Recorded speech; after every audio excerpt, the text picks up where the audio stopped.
स्वागत है आप सभी यूपी बोर्ड के विद्यार्थियों का हमारे चैनल जेपी लर्निंग सेंटर में। पहले हमारी बातों को ध्यान से सुन लीजिए। हम ऑनलाइन व ऑफलाइन दोनों ही तरीके से बोर्ड परीक्षाओं की बोर्ड एग्ज़ाम की तैयारी कराते हैं और पिछले 10 सालों से 99% बोर्ड परीक्षाओं में हमारे ही बताए हुए क्वेश्चंस आते हैं और बोर्ड परीक्षाओं में रिकॉर्ड तोड़ विद्यार्थी हमारे ही अच्छे नंबरों से पास होते हैं। जो हमारे ओल्ड स्टूडेंट्स हैं चैनल में वही जेपी लर्निंग सेंटर के बारे में बता देंगे कि हमारी बातों में कितनी सत्यता है और चैनल में पुराने हमारे बताए हुए क्वेश्चन पढ़े हुए हैं उनसे अब तक बोर्ड परीक्षाओं में आए हुए पेपरों को मिला लीजिए, खुद सत्यता का प्रमाण मिल जाएगा आपको। अब क्योंकि कोविड-19 के चलते स्कूल कोचिंग सेंटर सब बंद है और आगे की स्थिति भी स्कूल कोचिंग की कोई बहुत ज़्यादा अच्छी नहीं होगी। टोटली सोशल डिस्टेंस का पालन करना होगा अगर जीवित रहना है तो। इसी चैनल के माध्यम से आपके सब्जेक्ट बाय सब्जेक्ट सभी विषयों की तैयारी करा देंगे।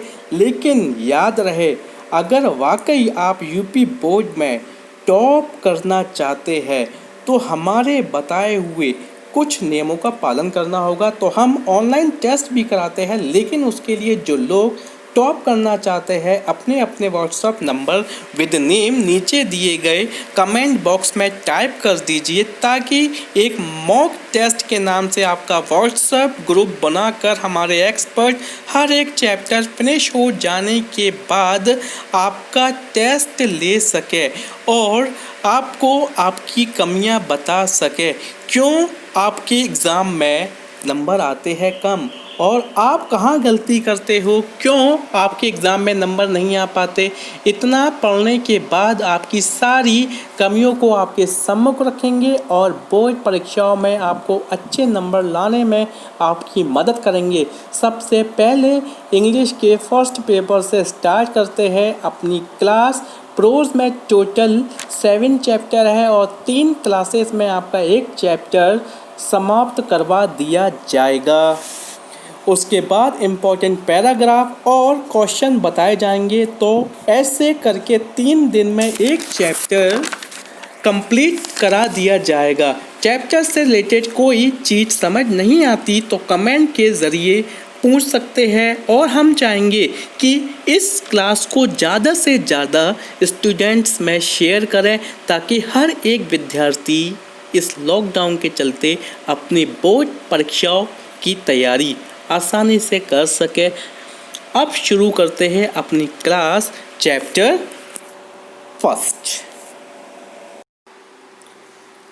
First, a girl with a basket.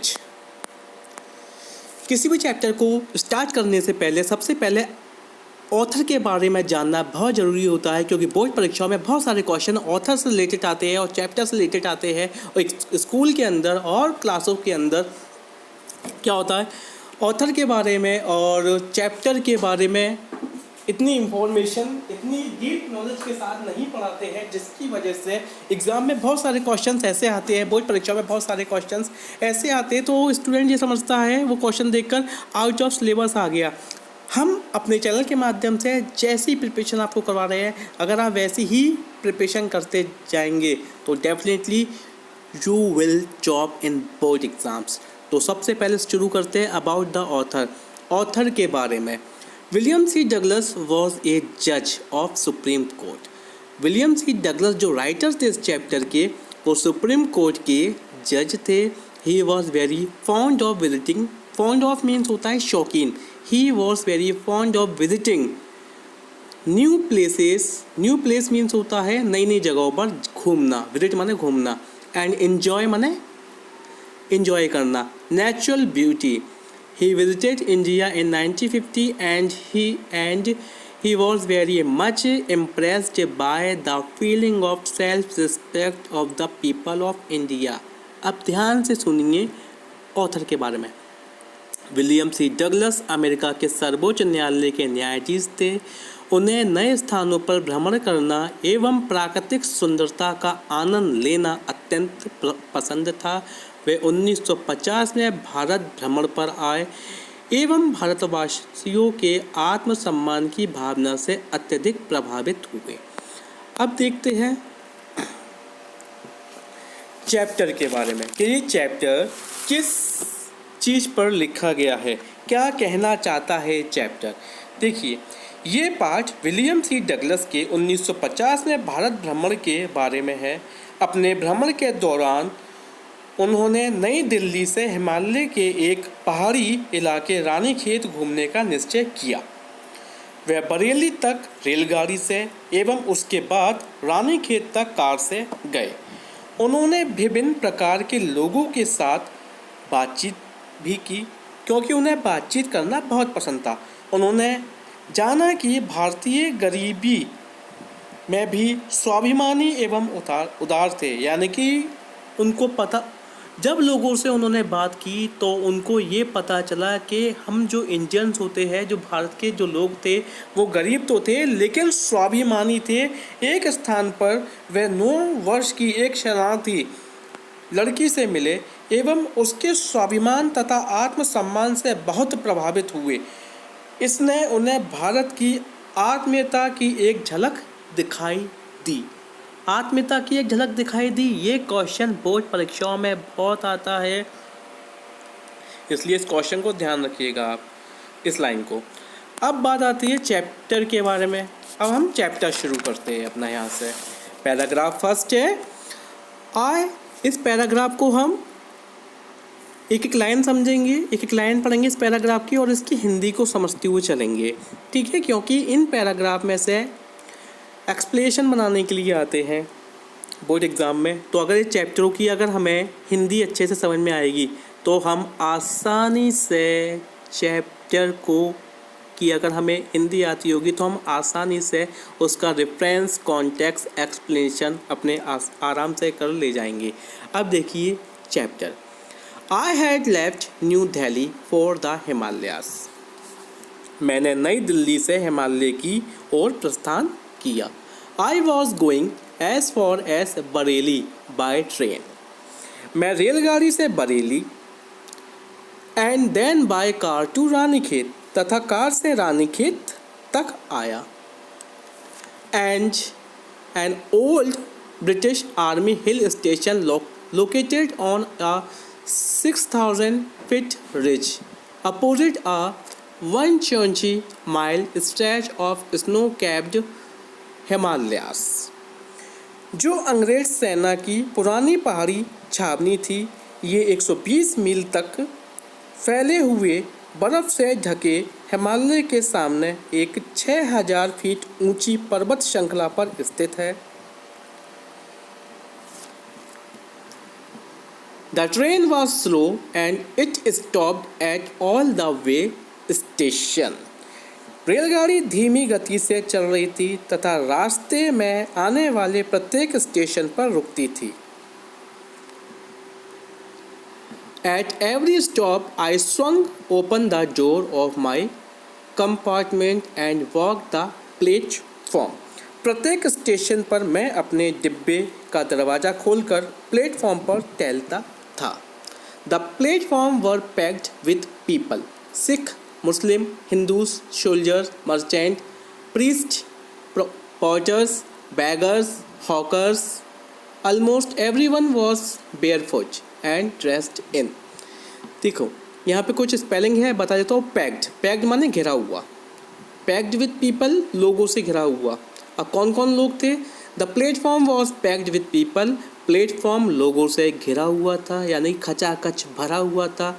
Sikh, मुस्लिम, हिंदू, सैनिक यानी कि सोल्जर, सेना के सिपाही, मर्चेंट व्यापारी, प्रीस्ट पादरी लोग, पुजारी लोग, पॉटर्स बर्तन बनाने वाले, बेगर्स भिखारी, hawkers. Almost everyone was barefoot. Barefoot माने होता है नंगे पाँव। Everyone was barefoot and dressed in.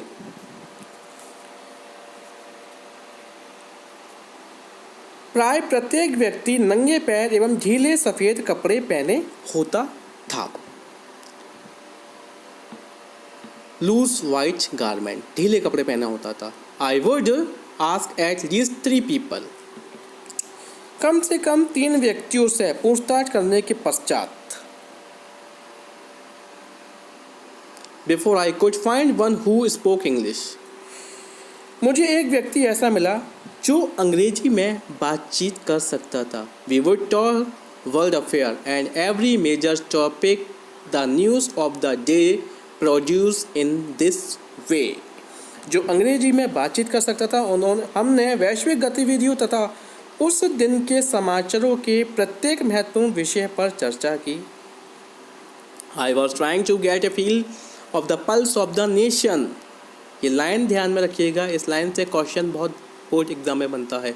Checking opinion against official attitude and reports, इस प्रकार मैं आधिकारिक दृष्टिकोण तथा रिपोर्टों के विरुद्ध विचारों के माध्यम से राष्ट्र के प्रति उनकी भावनाओं को जानने का प्रयत्न कर रहा था। नेक्स्ट पैराग्राफ देखिए।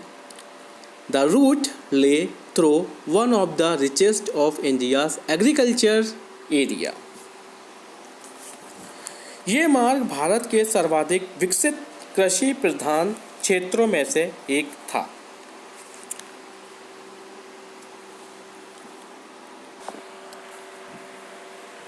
This was the plain of the upper Ganga river, 1000 feet above sea level but tropical. ये ऊपरी गंगा नदी का एक समतल मैदान था जो समुद्र तल से 1000 फीट की ऊंचाई पर होने के बावजूद भी अत्यंत गर्म था। The Ganga was brown silt swollen with flood waters overflow in inundating thousands of acres of rice. Ganga मटमैली थी एवं बाढ़ के पानी से उफन रही थी। इसके सैलाब ने धान के हजारों एकड़ क्षेत्र की पूरी तरह से ढक दिया था। To the north were jungles, great expanses of grass higher than man's head and unbroken except for an occasional clump or trees, the home of tigers, elephants, pythons and cobras. उत्तरी दिशा में घना जंगल था जिसमें लंबी लंबी घास फैली थी जिसकी ऊंचाई व्यक्ति के सिर से भी अधिक थी। इसके बीच बीच में बड़े पेड़ों के झुरमुट थे जिसमें बाघ, हाथी, अजगर एवं कोबरा के घर थे। बाकी हर स्थान पर समतल मैदान थे। Everywhere else there was flat land running to the horizon but dotted here and there by the sacred banyan tree of by row of parker trees. बाकी हर स्थान पर समतल मैदान थे जो दूर छितित तक दिखाई पड़ते थे। बीच बीच में विशाल बरगद के पेड़, पाकर के पेड़ों की कतारें थी जो एल्म पेड़ों की तरह दिखाई देती थी जिनके तने मोटे एवं घुमावदार थे। Shaped like elms and having thick twisted trunks. Hot humid air was moving in from the southwest. Monkeys, some of them mothers with babies clinging to them and riding underneath, swung off the trees at the station looking for food.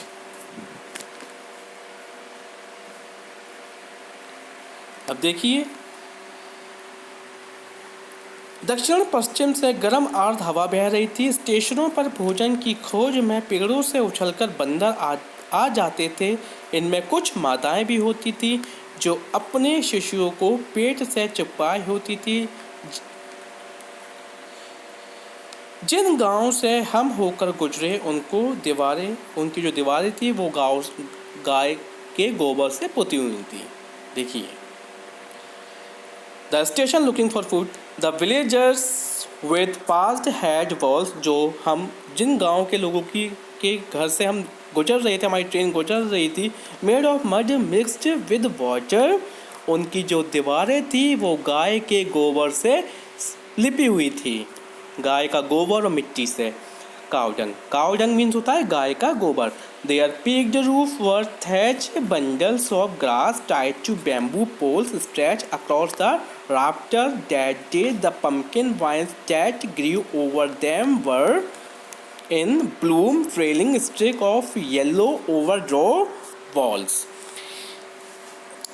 इनकी नुकीली छतों पर छप्पर थे जिनमें बांस की बल्लियों पर घास के बंडल बंधे थे। उस दिन दीवारों पर फैली कद्दू की बेलों पर फूल खिल रहे थे और वे मटमैली दीवारों पर फैली टेढ़ी मेढ़ी पीली रेखाओं जैसी लग रही थी। तो गाइस ये थी हमारी क्लास। आई होप आपको पूरे दोनों पैराग्राफ हमने आपको समझाए, दोनों पैराग्राफ आपको समझ में आए होंगे। अब आप इसकी प्रैक्टिस कीजिए। फिर भी कोई चीज़ समझ में नहीं आए तो आप कमेंट के थ्रू हमसे पूछ सकते हैं और ज़्यादा से ज़्यादा इस क्लास को शेयर कीजिए, लाइक कीजिए। चीज़ें समझ में नहीं आए तो कमेंट कीजिए और जो 2 पैराग्राफ पढ़ाए हैं इनकी हिंदी माइंड में सेट कर लीजिए। Okay guys, take care, bye bye.